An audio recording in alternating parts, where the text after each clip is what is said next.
नमस्कार, मार्केट संवाद में आपका स्वागत है। ये जो आप गलियां देख रहे हैं और यहाँ पर जो मकान हैं वो निर्मित दिख रहे हैं, कई बाउंड्रियां देख रहे हैं और कई भवनों का निर्माण भी देख रहे हैं। खूबसूरत मकान हैं, बन रहे हैं और यह पूरा इलाका, दरअसल यह इलाका झांसी का गुमनाबाड़ा पिछोर का है। हम आपको यह इलाका क्यों दिखा रहे हैं, इसका हम एक कारण बताते हैं, उसके साथ में बताते हैं कि हम यहाँ क्यों आए हैं। दरअसल गुमनाबाड़ा पिछोर के जो लोग यहाँ पर रहते हैं उन्हें कई सारी समस्याओं का सामना करना पड़ रहा है। इसको लेकर वह बीते रोज सांसद जो झांसी के अनुराग शर्मा के निवास पर भी गए थे। इन लोगों को जो यहाँ का करीब 2700 मकान है उसको ध्वस्तीकरण को लेकर जो एनजीटी के आदेशों के तहत कार्रवाई होनी है उसको लेकर काफ़ी ज़्यादा चिंताएं हैं और इसके लिए यह लोग लगातार प्रयास भी कर रहे हैं, आवाज़ें भी उठा रहे हैं। मामला पूरा क्या है ये हम यहाँ के लोगों से बातचीत करके बताते हैं और ये लोग आगे क्या कार्रवाई करने जा रहे हैं यह भी हम बताते हैं। वैसे आपको बता दें कि करीब इस इलाके में जो 2700, इसके अलावा जो दूसरा पीछे का हिस्सा वहाँ भी कई मकान हैं। कुल मिला के करीब 5000 से अधिक मकान हैं जिनको एनजीटी आदेश के तहत खतरा मंडरा रहा है। अब इसको लेकर आगे क्या होगी, इन लोगों की क्या प्लानिंग है और ये लोग किस किस प्रकार के कदम उठा रहे हैं, ये हम आपको यहाँ के लोगों से बातचीत करते हैं। कल ये लोग जो सांसद अनुराग शर्मा के निवास पर भी गए थे उसको लेकर भी हमसे बातचीत करते हैं। यहाँ पर कई सारे जो स्थानीय लोग हैं उनसे हम बात करते हैं। आप लोग जो यहाँ गुमनाबाड़ा पिछोर में रहते हैं, क्या समस्या है उसको लेकर आप लोगों ने क्या क्या अभी किया, इसको थोड़ा सा जानकारी बताएंगे? हाँ सर, गुमनाबाड़ा में हम लोग निवास कर रहे हैं जी। तो यहाँ की भूमि को हमने जी बाकायदा रजिस्ट्री के स्टाम्प पूरे देकर, ड्यूटी देकर खरीदा जी और हमने अपने मकान बनाए। तब तक हमारे पास कोई सूचना नहीं थी कि ये नगर पार्क है, प्रखंड पार्क है, न कोई आया। और उसके बाद हमने पूरा अपना हाउस नंबर लिया, हाउस टैक्स भर रहे हैं, बिजली का कनेक्शन मिल गया हमें उसी बेस पे और बिजली का बिल भर रहे हैं और जल की नल की लाइन भी डल गई है सर। और पूरा सरकारी जो कार्यक्रम होता है बैलेट होने का वो पूरा यहाँ जायज है। अब समस्या कहाँ आ रही है? समस्या ये है कि अब जेडी तरफ से नोटिस आया कि एनजीटी तो ये ग्रीन पार्क को डेवलप करना चाह रही है और आपके सब मकान तोड़े जाएंगे जी। इस तरह से हम लोगों को कहा जा रहा है। हम लोग जब जानकारी इसकी की है तो पता लगा कि ये महायोजना में बहुत पहले दर्ज हो गया था ग्रीन पार्क में, लेकिन उसकी कोई अधिग्रहण या मुआवजा का कार्य संबंधी कोई भी किसी काश्तकार से कोई पत्राचार जेडी ने नहीं किया था।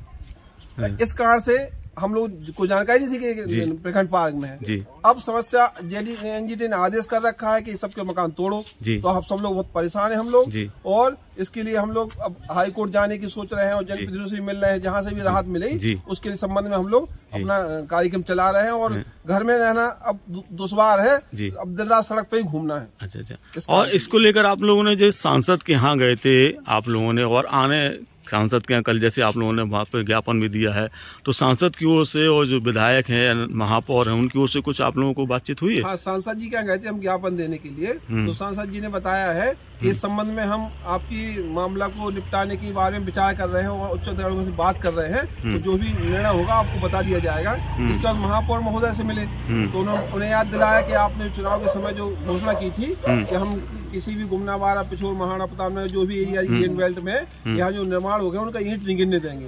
तो हम लोगों ने याद दिलाया कि आपके पास क्या पावर थी ये कहने का, तो उन्होंने बताया कि हमने मुख्यमंत्री से बात कर रखी है और इस नई महायोजना जो 21 से 31 की है उसमें इस क्षेत्र को आर में घोषित कर रखा है। यहाँ का ड्राफ्ट जो गया है सारे अधिकारियों की रिपोर्ट उसमें लग के गई है और उसको हम लागू कराएंगे। अब जो चुनाव उन्होंने हमें दिया है, अब लोकसभा चुनाव के मद्देनजर भी यहाँ पे कई लोग कह रहे हैं हम अगर हमारी बात नहीं मानी जाती है तो हम चुनाव बहिष्कार करेंगे, ये क्या मतलब उस पर? बिल्कुल, हम लोग 1 हफ्ते का समय उन्होंने दिया है और इसी द्वारा का हमें कुछ अपनी राहत नहीं समझ में आती है तो हम पूरे जितने लोग पीड़ित हैं सब लोग अपने घर के पर्चा लगा दें कि हम वोट नहीं देंगे किसी को जब तक हमारे मामलों को नहीं, और हमारे साथ जो जो दोषी है सब पर बराबरी कार्रवाई की जाए। पंकज जी, आपने इस मुद्दे को लेकर पूर्व में नगर निगम में एक आंदोलन भी किया था, वहाँ पे आप लोग यहाँ की मिट्टी लेकर भी गए थे। आज एक फिर से यह मामला सामने आया, तो क्या है इसका? ये जो इस क्षेत्र के निवासी हैं इनके ऊपर अन्याय की एक पराकाष्ठा है और जो जनप्रतिनिधि हैं हमारे क्षेत्र के, झांसी क्षेत्र के, चाहे वो सांसद हो, विधायक हो, महापौर हो या छोटे मोटे पार्षद हो, इनकी उदासीनता ने इस क्षेत्र के लोगों का जीना हराम कर दिया है। और जिन्होंने अपने जीवन की भर की पूंजी मकान जमीन खरीदने और मकान बनाने में लगा दी है, इस सूचना के बाद उनके हार्ट अटैक, हार्ट फेल होना शुरू हो गए। और बूढ़े जो व्यक्ति हैं, बुजुर्ग हैं, इनका जीवन नष्ट होने वाला है। और जो पीढ़ी बड़ी हो गई, उनको ये नहीं समझ में आ रहा है कि हम दोबारा से पुनर्वास कहाँ करेंगे और कैसे करेंगे अगर इनके इधर के मकान तोड़े जाते हैं। तो हम लोग ने जब महापौर चुनाव लड़े थे तो उस समय उन्होंने घोषणा की थी कि इस क्षेत्र का एक मकान भी नहीं टूटने देंगे, अगर टूटेगा तो वो पद छोड़ देंगे।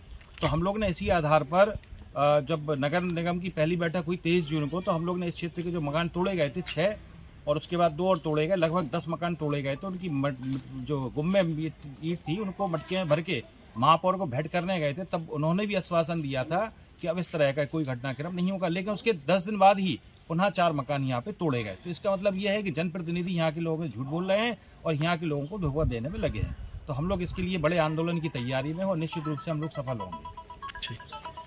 तो आप लोग जैसा कि अभी जो एनजीटी का आदेश है उसको लेकर यदि जो आगे की कार्रवाई चल रही है, और जैसा कि अभी कई लोग सांसद यहाँ की भी गए, विधायक से भी गए और महापौर से भी आप लोग गए, अगर आप लोगों को लगता है कि नहीं होता है तो चुनाव बहिष्कार के लिए आप लोग बिल्कुल तैयारी करेंगे? बहिष्कार करेंगे चुनाव का जी,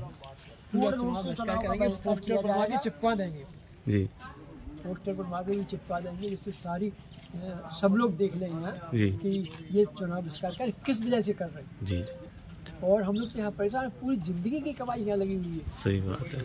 और यहाँ वो इस तरह से हो जाएंगे तो हम बेघर हो जाएंगे हम।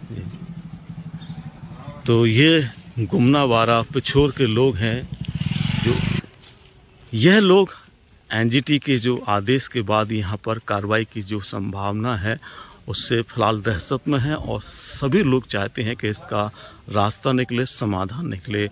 यहाँ तक कि वह चुनाव बहिष्कार करने के लिए भी पूरी तरह से तैयार हैं। चुनाव का जो मतदान होता है उसका बहिष्कार करने के लिए। अब देखना यह है कि इस मामले में जो